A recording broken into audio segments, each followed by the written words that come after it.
Actually, kasi attracted ako sa kanya before. Kasi matalino siya. Then after, nakita ko pa na nag-thesis kami na, okay, mukha siyang responsible naman na. Tapos, maganda siyang father figure sa mga bata nung nakita ko siya.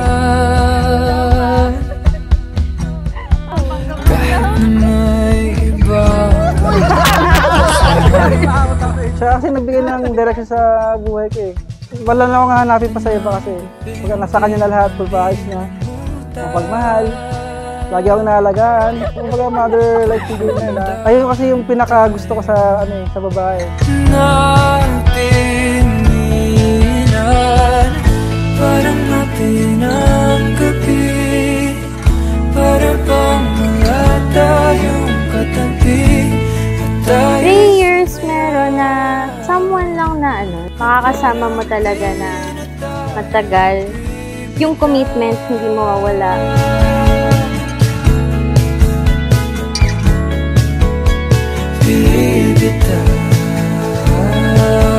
Galingan mo, ingatan mo si Bella para di magalit sa'yo. Nalalasin sa'yo.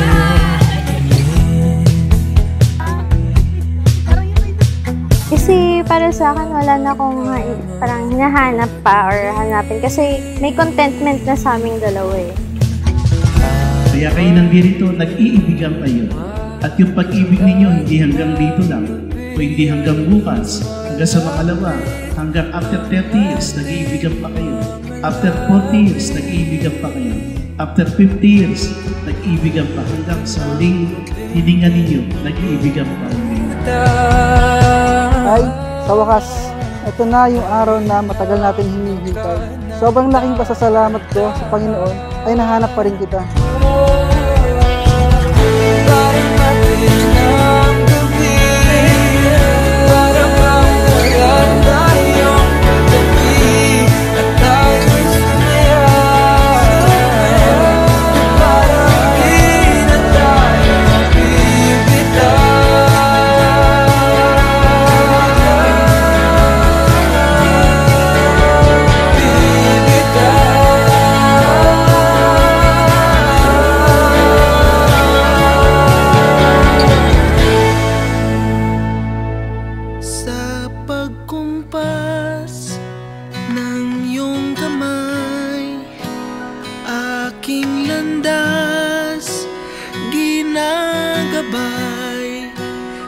Sigurado ako na tumandawa kayo na bandang dulo kayo pa rin nagkatuluyan. Sana masaya kayo nanonood dyan sa taas. So, I think kung nandito siya at nakikita niya din kami sa taas, I'm sure masaya siya para sa amin.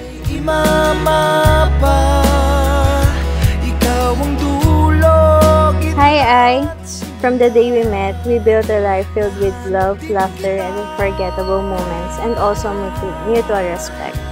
Our friendship became the foundation of our love, and it made our bond unshakable. We're lucky to find both friendship and soulmate at once.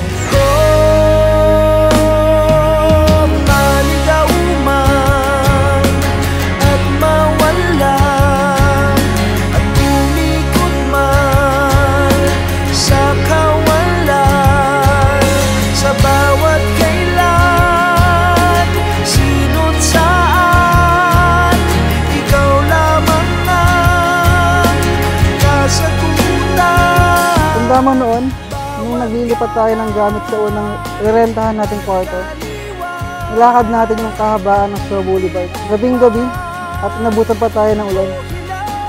Hindi tayo makasakay ng jeep dahil sobrang dami nating dala. Hindi tayo makasakay ng taxi dahil kakapusin naman tayo ng pera. Sinabihan kita na mauna ka na okay ka lang at kaya natin to. Sa punto na yun, nasabi ko sa sarili ko na sobrang swerte ko talaga sa'yo. Binigyan mo ako ng purpose, direction at drive to do better in life. Nang lumulutang, walang Kaya nga kayo ay naglalakbay, may mga magiging mga anak kayo, natitingalain kayo. Pero pagka nakikita nila sa inyo yung faith, hope, and love, maiinggan niya silang mabuhay kasi nakikita nila na kayo'y mga magulang na punong-puno ng pag-asa sa buhay. May saysay ba ang paglalakbay? Now, here we are, one step to be each other's home for eternity, and can't wait to stand together hand in hand, ready to begin the rest of our lives together. Love you.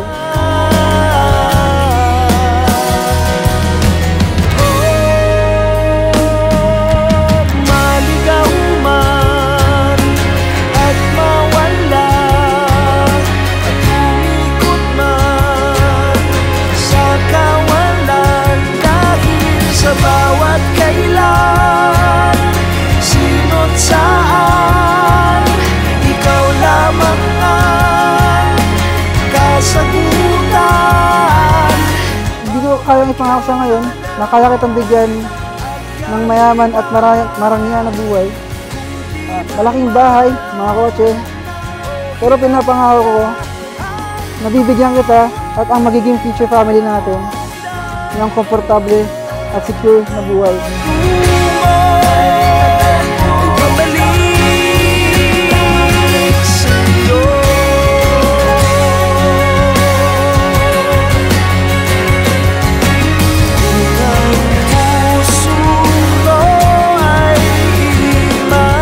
Huwag niyong kalimutan na ang dahilan ng lahat ng ito ay pag-ibig. At sana yung pag-ibig na yon ay manatili palagi hanggang wakas ng inyong buhay. At huwag niyong kakalimutan na ang pag-ibig na ito ay nakabatay sa pag-ibig ng Diyos.